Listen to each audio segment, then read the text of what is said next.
En la geopolítica del petróleo, Irán es fundamental porque es el segundo país productor de la OPEP y el segundo productor de gas después de Rusia. Es un país de primera importancia y ahora con las sanciones norteamericanas de Donald Trump, seguramente viene un desbalance del mercado petrolero si aplican las sanciones y se abre una situación de guerra, ¿no? Claro, el negocio petrolero tiene muchos factores, unos suben y otros bajan el nivel del petróleo, el nivel de los precios del petróleo. Obviamente, si a Irán le afecta mucho las medidas, tiene que disminuir su producción de petróleo. Venezuela ha bajado 1,5 millones de barriles. Venezuela ha bajado prácticamente el corte de producción que se hizo el año pasado. Lo ha bajado Venezuela. O sea, tienen que influir en el alza de los precios del petróleo.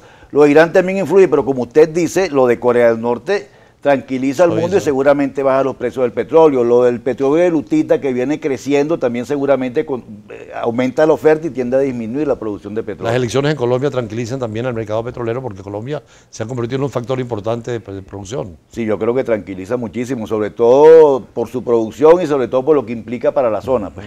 Porque si hubiera ganado Petro, bueno, simplemente hubiera ganado Petro y quién sabe qué intranquilidad hubiera para América Latina y seguramente eso influye en la cuestión petrolera. Es decir, hay muchos factores que influyen. Lo único cierto del petróleo es que sube y baja, eso es como un tobogán. El petróleo un día sube los precios y lo más seguro cuando sube, como decía Cantinflas, que tiene que bajar y cuando baja tiene que subir. Pero no se acaba la era petrolera, ¿no? Seguirá siendo fundamental. Las matrices petroleras que las hacen las grandes empresas, todas coinciden que en el 2040 el petróleo que actualmente ocupa nada más el petróleo, sin meter el gas, como el 27-28% de la matriz energética, va a ocupar como el 24-25%, pero con más consumo. Es decir, el consumo de petróleo todavía no puede bajar. Creo que queda 1,5 generaciones de petróleo. En ese curso que ustedes tienen en la Universidad Central, ¿cuáles son los temas fundamentales? Bueno, ahí se mezcla la cadena de valor, que es desde exploración, producción, refinación, mercado internacional. Se mezcla la cadena de valor con los aspectos internacionales y bueno, y tenemos varios profesores, entre ellos ustedes que dan materia de geopolítica internacional, también se da materia de gerencia.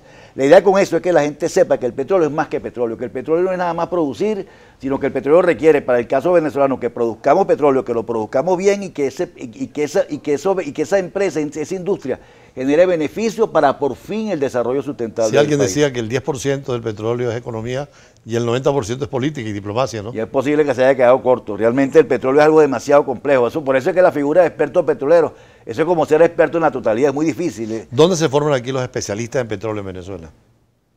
Yo creo que en su casa con los libros, porque pero la universidad que no ofrece. hay realmente, la universidad tiene ingeniería de petróleo, varias universidades, hay posgrados en economía de petróleo.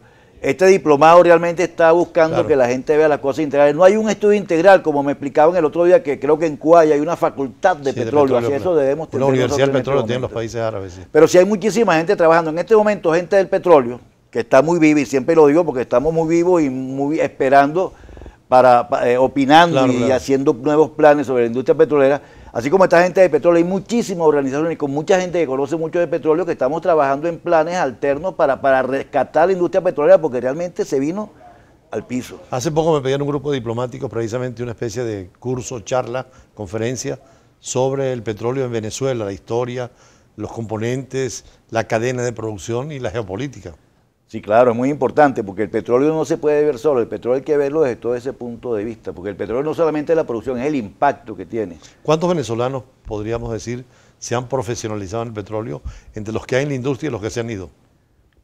Yo diría que hay 28.000 jubilados, más 23.000 votados, son 50.000. Puede haber, y más lo que hay ahorita, la cifra de gente que maneja el área petrolera, bueno, algunas partes, ¿no? Puede ser 60, 70.000 personas. ¿Los medios de comunicación se ocupan suficientemente del petróleo?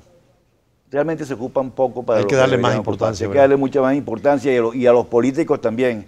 Hay partidos políticos hoy en día que están resucitando la cuestión de querer formar de verdad, lo que llaman expertos petroleros, gente que domine el negocio, pero hay otros que no lo dominan. Eso hace falta. Además, la política petrolera tiene que ir más allá de los partidos. Claro, la política de Estado. Política de Estado, y no solamente eso, lo que yo siempre he dicho, que el petróleo tiene que pasar de su suelo a la mente de los venezolanos para poder hacer estrategias que transformen el petróleo en calidad de vida. Sí, yo tuve la experiencia de ser embajador en Libia, donde se politizó el petróleo y la pobreza, a pesar de la inmensa riqueza petrolera, no fue eliminada.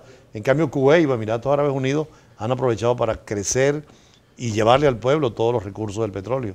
Yo creo que un día Venezuela podrá ir por ese camino, ¿verdad? Eso es lo que nos queda y nos queda generación y media para hacerlo. Si no, nos convertiremos, como dice mi amigo Diego González, en un parque temático, la reserva petrolera de Venezuela. Las irán a ver, oye, ver un país que tenía grandes reservas y no las aprovechó. Y habrá nuevas alternativas a la energía, de todas maneras, hasta los países petroleros están con energías alternas, ¿no? Sí, por supuesto, porque la energía alterna es el futuro. Lo que no sabemos si este año, si el otro, dentro de 10, dentro de 20, pero ese es el camino que hay que seguir. Bueno, muchísimas gracias, Rafael Gallegos, profesor gracias. universitario y uno de los conocedores del mundo petrolero, además muy interesado en la formación de cuadros, en seminarios, con conferencias, hemos estado con él.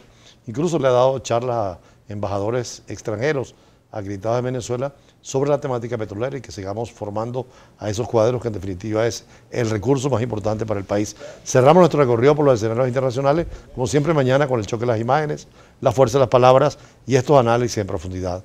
Muy buenas tardes.